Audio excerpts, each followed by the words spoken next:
Oh, I would have laughed after all that setup. Everything topples over. Well, like, review over. It's like we're in the Blair Witch right now. Well, that's why we got to climb the tree to get our drone out of the top of it. well, like the Fathom event, we might as well start this 3 times over. Yeah. Yeah, this was a fun screening. That was hilarious. Yeah, it What was. was that music that played? It was like club music. Yeah, it's like, yeah, It was clearly like baby, young Frankenstein. they started playing the credits for Young Frankenstein from 1974. Yeah. But the sound was playing from what clearly was supposed to be an ad that was going to play before the movie. So it was like it was rescored with something from 2016. I lean over to you because you'd never seen the movie before, so I lean over to Phelan and I'm like, that's not the real music. No, it was totally the real music. Like we're getting the soundtrack from 50 Shades of Black in front of this. Yeah. Like, Young Seems Frankenstein. about appropriate for a 70s movie. yeah. So then that music went away and it was quiet for a little bit. The credits continued, but it was mute. And then some other music started. Yeah. And then it went black again. And you just suddenly heard, it's time for riff tracks. Like, we're at the riff tracks of Young Frankenstein. That's going to be a really challenging riff. Yeah. It's like, riff tracks? Did you just troll us? Like, bravo. Fucking vo. You wouldn't even be mad. You'd be like, all right, let's do riff tracks. All right. And then the credits started again, the music was right, but it was cropped into 2:35. yeah, it was cropped, so it looked like they were showing a shitty DVD of it that was full screen, but they put bars over. Yeah. And then that went away, and then it popped up this thing like presented in its original aspect ratio. Like, Yeah. the what you just showed begs to differ. Yeah. I got the impression that what had happened was that some guy was trying to jump the gun. Yeah. Because after that, we got the Mel Brooks introduction. Yeah, Mel Brooks introed Yeah. it. And that was maybe, I don't know if that was live. There's some stuff for Fathom events where they do live things like that. I don't know if this was. It looked like it was fairly live. Yeah, it had to have been tonight, I think. Oh my gosh, when he started doing the Mussolini Hitler stuff, and then he had like the kooky hair and the wig as he's doing it, so good. Like, I don't know if we weren't going to get that before, but I'm glad, I guess, we got delayed and saw that, because it was pretty funny. Yeah, it was funny. One of the ushers came out in the theater like, yeah, there's something going wrong up there. They're fixing it now. Yeah. Apparently there was something that went wrong during the Fathom screening of Yoga Hosers, but it was during the post-movie Q&A, so I was gone by that point. Like the next day I was in the theater, I was like, yeah, I was at fucking Yoga Hosers last night, and the girl was like, oh, sorry, the projector went out. I'm like, what? She's like, it was during the Q&A. I was like, oh, I was gone by that point. Why couldn't that have happened during the movie? What was there a child in the theater? Yeah. It was a special needs kid. Yeah. Oh. Yeah, it was in the very front row. It took me a moment, like, what is going? Because why are they finding just a skeleton funny? Everything was hilarious to this kid. So I think they had a good time. Well, that's good. Like, I didn't know if it was a child who was upset or if it was a video game ghost. Like, well, I'm glad you told me that before I made a video game ghost joke about it. You jerk. But the Hitler joke was great. Yeah. That honestly, you're right. That honestly makes so much sense to me, because as that went on for like 15 or 20 minutes, I was like, why are they still in the theater? Because I thought it was a child who was scared by the movie. Yeah. I think they were having a good time. Like, they would make kind of shrieking noises, but I think mostly they were laughing about stuff. Yeah. Yeah, it did take me a minute to be like, what is that? Oh, I see. But Never mostly mind. when like the music was louder, you couldn't really hear it, so it wasn't too distracting except the quieter parts. But It wasn't too often. It was like No, after like 20 minutes, like, I don't know if I really heard it that much. I could hear some people behind me who were like every now and then kind of quoting along with the movie. I didn't hear that. I liked there was a guy like in the row behind us who tried to applaud a couple times, like get it going. No. There was a guy. No. There was someone at the very end of the movie behind me that decided to go. Really? I didn't even hear We're that. not that kind of audience. Well, you know, with this, it makes sense. But I remember being at a showing of, like, Harry Potter when it first aired, and someone like, woo!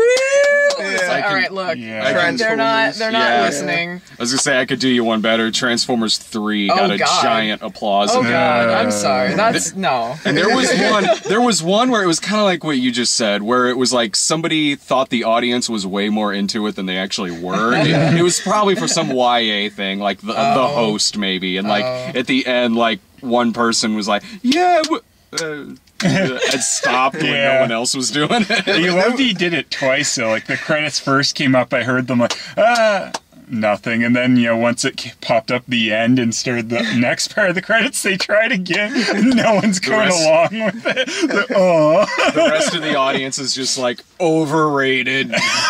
There was a guy behind me when it was showing the trailers for the other Fathom events, and it was the Adam West animated Batman movie. I can't wait for that. There was a dude behind me that went, yeah, by himself. The greatest thing is that'll be. I haven't even seen it yet. That'll be the best Batman movie of the year. Yeah, that'll be funny. You hadn't seen this movie before, did you like it? Yeah, it was a lot of fun. Like you're saying, it's a good thing I saw Robin Hood Man in Tights and not this before now. I thought we were seeing young Einstein. Yeah. Should have totally stayed at home, watched Dracula Dead and Loving It. We're Frankenstein Dead and Loving It. I was like, when does Frankenstein discover the formula for making beer? The name's Einstein. Albert Einstein. I don't know why Mel Brooks introed this. Apparently he had something to... I just found out recently he had something to do with solar babies, so maybe he did. Oh my God, Fathom Events Solar Babies. Yes. Fathom Events Bushwhacked. Bushwhack. Or they do some of the lesser Mel Brooks movies, like they'll have a double feature of Dracula Dead and Loving It and Life Stinks. Slash The Elephant Man. Yeah, oh fuck yeah. Really Slash weird The double Fly. feature. Which one? Slash The Fly. Did Mel Brooks have something to do with The Fly? Mel Brooks produced the remake of The Fly. Really? Yeah. Oh. How do you know, guys? Yeah, apparently he went around the premiere handing out little, like, fly hats to the audience. That's cool. Oh, right, and they thought it was going to be funny. Yeah. And then it started and it really wasn't. The best joke of all. That's like when Homer, so that episode of The Simpsons where Homer was Mel Brooks' limo driver, and he goes, I love that movie, Young Frankenstein. Scared the hell out of me. Mel Brooks like, thanks. Yeah. I still have at home the first, like, my original VHS for this that I got when I was a kid. The one that was released by, like, Key Video, where on the pictures on the back of the box are colorized, and on the side of it, it's the little picture on the side isn't, it's not a shot from the movie. It's just a picture of Mel Brooks. It's just like a stock photo of Mel Brooks. It's just on the side of the box. But Key Video would do that they would have a series they'd put out of different directors, and it would all be just like a picture of the director on the side of it. Yeah. They showed us a lot of color photos when we were waiting endlessly for this to start too. Some of that was interesting. Yeah, I remember when I first saw this as a kid, because I used to watch this all the time when I was younger. I've seen this movie countless times. It's probably been a few years since I've seen it, but it's one of those that I've seen so much as a kid where even if it'd been 10 years since I'd seen it, I'd watch it tonight and feel like yesterday was only the last time I saw it. But I remember being super, super young, and either my mom or dad renting it, and I only remembered the box cover at the video store, and being like 4 years old and seeing that box cover, I thought it was a horror film, because it looks like a horror film. You're 4 years old and you see the box cover with crazy haired Gene Wilder and everything in the monster, you think it's a horror film. Like, I don't know, Dad, it might be really scary. Wait a minute, this is hilarious.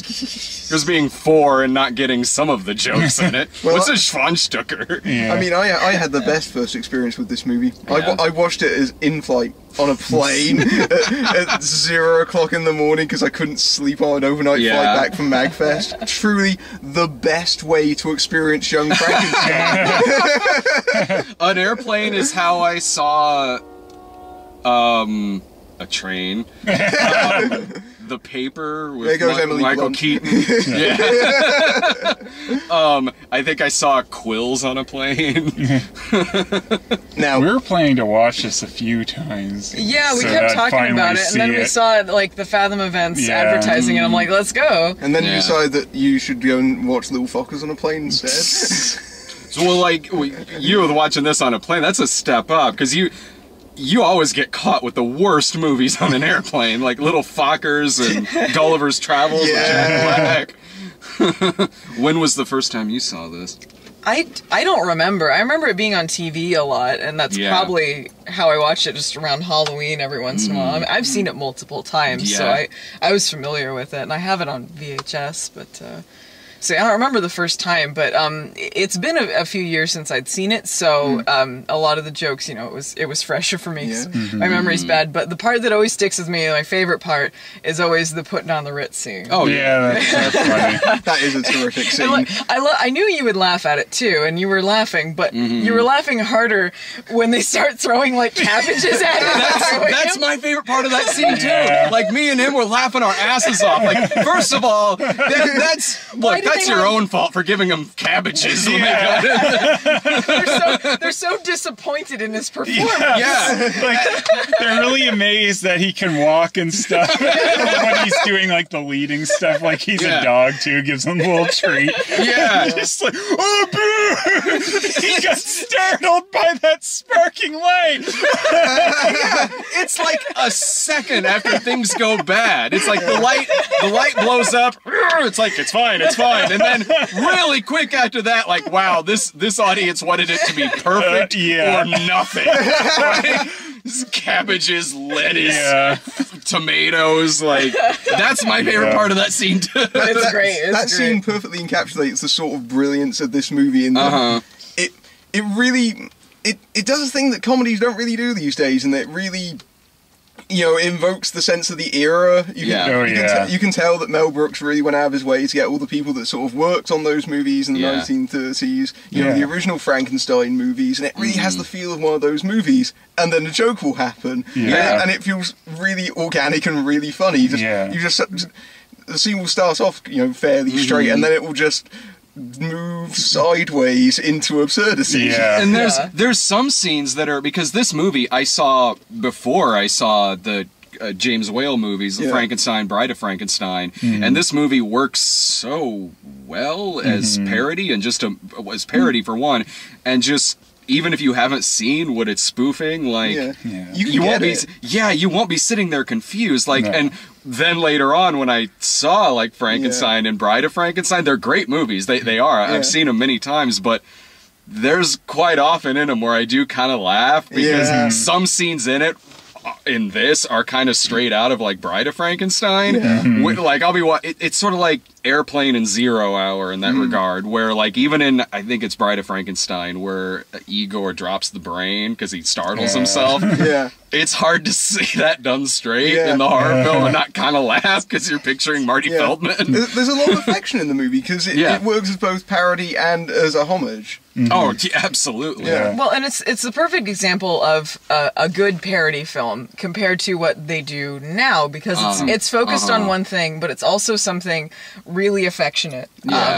And it's not just focused on referencing another movie or just being sexual or over the top gross jokes. Like they have those in it, but they're funnier because it's not constant. And it doesn't have loads of topical references. Right. You don't feel like everything's about 1974. That's why it holds up so well. I love too that even though, you know, it's absurd they throw cabbages at him, like it was very true of a lot of those movies. It was the dumb crowd's fault that everything goes bad. Like why were they throwing shit at King Kong? What did they think was going to happen? If anything, the sort of period setting and how well they managed to sort of, you know, replicate the old black and white movies gives it a real kind of timeless quality. And the movie has, which a lot of parodies don't, a lot of modern parodies don't, this movie actually has heart. Like, it actually has heart to it. It's not just a soulless product. It's not like, and then Dracula comes in and farts and walks out the door. Well, and they would quote things from Frankenstein that you're really familiar with. Yeah. But they would make it funny and not just like, oh, and then Iron Man comes in and falls over. You know, it would be like he does the "It's alive!" and they have this shot of Peter Boyle just like, all right, that's kind of weird. Which makes it funny even if you haven't seen Frankenstein or Bride of Frankenstein. Like, that's still funny because of that one. Gene Wilder's always hilarious when he goes over the top, but also that reaction of Peter Boyle. Well, there's also that kind of variance in the sort of tone, because, you know, there are the broad, slapsticky gags that Mel Brooks is known for, but there's a lot of really quiet moments. There's a lot of really great sort of like eye rolls and, you know, reaction shots that are, you know, much subtler than, and, you know, there's a nice little variety there. It's not constantly, oh, they're falling over props and everything. Well, there's a lot of great physical humor in this that is not just someone falling. Like, there'll be all of the gags of Peter Boyle, like his finger getting set on fire and things like that. There's also the guy with the wooden arm that's constantly like, you know, whirring it around and stuff like that. Glad that keeps happening to Frankenstein's, that there's cops like with weird wooden arms and stuff. The monster just keeps running into girls and blind guys. It's great, and that it could be a sequel and be just as ridiculous as any of the real ones. I've forgotten Gene Hackman's cameo in this movie. That was great. I was gonna make espresso. I love when the monster's with the little girl, and, you know, it's pretty much doing the scene where the Frankenstein monster meets the little girl. It's like, what should we throw in the well next? He just looks at the camera. You know. Throws her in that window, which appears to have knocked her out. That was amazing. Shoots her in off the teeter-totter. I think the biggest laugh I get out of this is, well, most of Marty Feldman's lines. He's probably my favorite character in the movie, but that scene where Madeline Kahn shows up at the end and Marty Feldman does the darling, well, let's turn in, and then when he starts Help me with the bags. You take the blonde one, I'll get the one in the service. He starts biting her, and it's like one part where Gene Wilder, you can tell he kind of cracks a little bit, because he says to Marty Feldman, like, just stop it. Like, he's kind of cracking.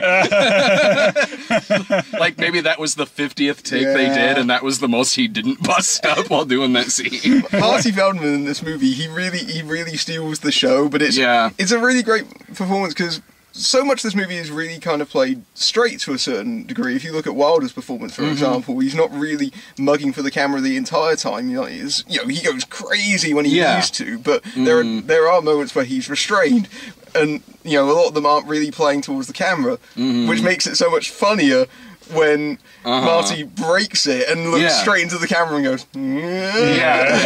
H. Delbrook, and looking at like he knows who that is. One of my favorite gags is a really early one when Gene Wilder's in his classroom and he does my grandfather's work was duty. And he puts the scalpel in his leg and then he just like crosses his legs and play it cool. Gene Wilder is a genius at that, like, of just calm, cool, and then sudden outbursts of just a manic wild man, and then reining it back in to where it does feel natural when he does it. It feels natural when he gets excited and screams, but also when he restrains himself again, and like you said, like where he just crosses his leg to cover up the fact he just stabbed himself with a scalpel.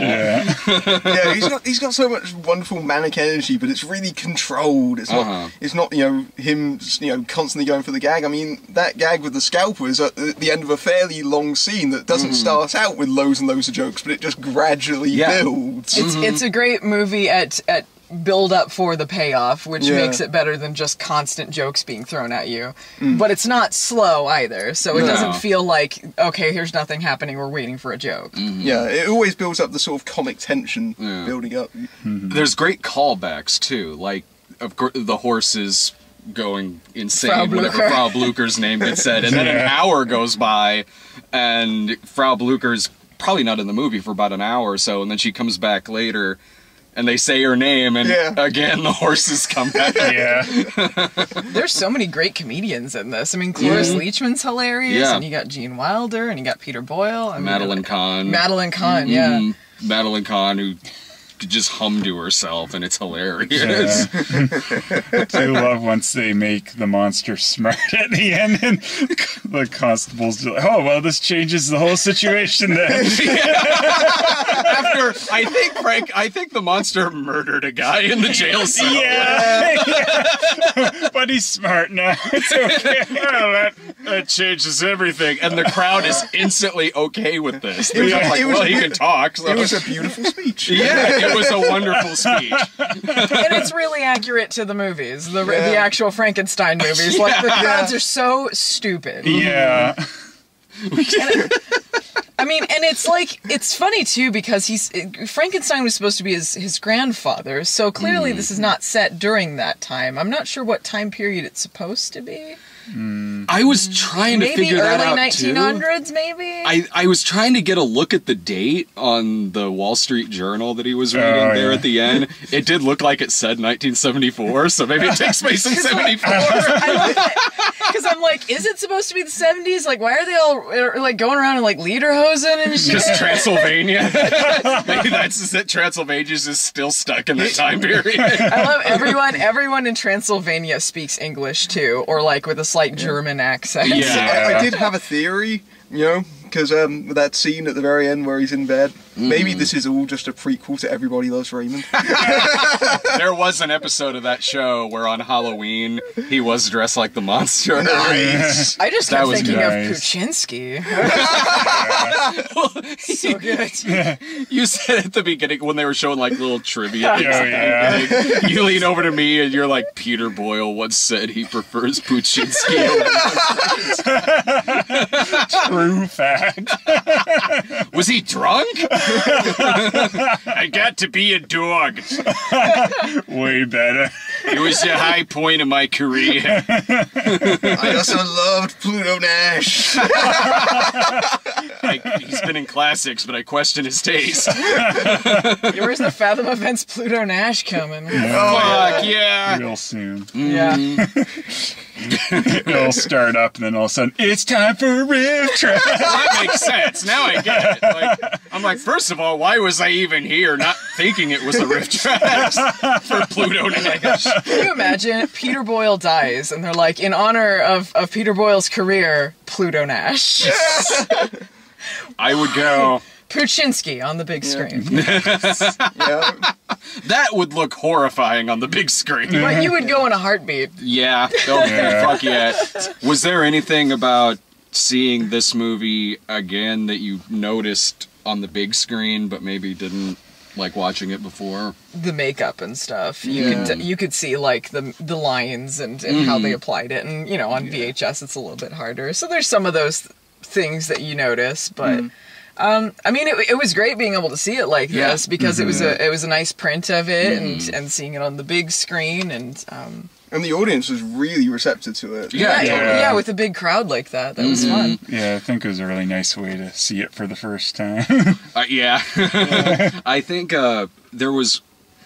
Because I don't know how many times I've seen this movie widescreen, honestly, because I grew up with the VHS, which most certainly was not in widescreen. So watching it again here, I don't think I ever noticed before that in the Putting on the Ritz scene, Marty Feldman is playing the piano. Like blink and you miss it, because he doesn't have the hood on or anything either. I mean, I always noticed it when he comes in at the end at the end of that scene when he knocks out Gene Wilder, but I didn't realize until seeing it tonight, like, oh, Igor's playing the piano during it. Okay.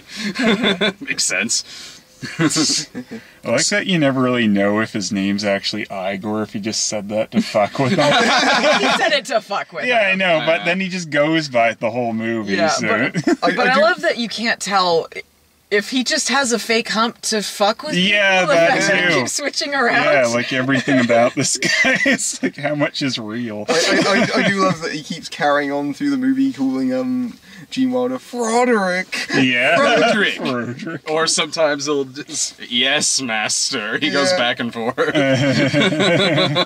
I don't know why I laughed so much. I think I was probably the one in the theater laughing the loudest at this. I don't know, I laughed pretty loud at when the girl was shot back into the window. Well, that, yeah. When the whole, you just made a yummy sound. No, I didn't. Well, if it wasn't you, it wasn't you. Like, I was probably laughing the loudest in that scene. I don't know why. It is funny in that movie to say yummy sound. Yeah, it is. It is, and that, like, Igor is just so confused in that scene, because if, like, I'm imagining I'm in that situation and someone says, oh, you like it? Oh, well, I'll give you the recipe, or whatever the line is. I don't know if that would confuse me. It's in this. He's, who are you talking to? It's really funny. Yeah. You just made a yummy sound. So we don't recommend this. No. It's really cheap. They got the set for like $5 or something. Yeah, you could tell the castle was a painting, and it's black and white. I mean, this is the 70s, people. Come on. What's Mel Brooks gonna make next? A silent movie? I love too. One of the trivia things was like, true or false? The studios loved when they said they're gonna film it in black and white. Yeah. It seems like something. I did love the way that Brooks told that story when he was at Columbia and he just got chased out. Yeah. And then these Jews chased me out. You can't film this in black and white. Don't worry, the back of the VHS will be in black and white. And the still shots when they showed it at a Fathom event 40 years later. What does that mean? I like when he's making fun of Fox. He said, like, they wanted to call it Mel Brooks Alley. He's like, I told them to call it Boulevard, and they did. So that's how stupid Fox is. Yeah, I liked looking at that list of the other movies that were shot on that set. Mm-hmm. I saw X-Files on there. Yeah. Nice. Omen 2. Yes, Omen 2 on there. I can't remember what a lot of them were, but there were a couple of them listed where I was like, well, that's not as good as Young Frankenstein. But it's on this plaque. John Trapper, MD. Yeah, Trapper John MD was one. Modern Family. Hey, that's a historical significance, guys. True. Modern Family is the very first mockumentary-style TV series. Any final thoughts before I melt? Yeah. It feels like reviewing it in the summer again. It turned into a sauna in here. Yeah. God, it's been actually like really cool fall weather the past couple weeks, but suddenly it's July again. Yeah. Today. God. Yeah. Oh, man. Yeah, but I'd recommend it. I mean, like, even if you don't see it, I guess you can't see it on the big screen now. Maybe there's Too bad. Yeah, is there another? Is it an encore of it? I don't think so. Okay, well, you missed it, but you can still watch it because it's a very comedy easily classic, watch so. this. You can pick up the Blu-ray easily. Oh yeah. Sometimes they do encores even if one hasn't been scheduled. Okay. Right now, this is the only screening scheduled, but I noticed like later this month on the Fathom listing, it was like, back by popular demand, an encore presentation of Rob Zombie's 31. Like, okay, well, there might be one extra one for Young Frankenstein then, if 31 is getting an encore presentation. No, everyone prefers 31 to Young Frankenstein. Everyone knows that. Rob Zombie probably does.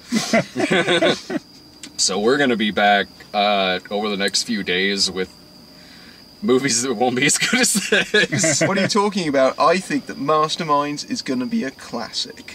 That and middle school, worst years of my life. It'll be great. See ya.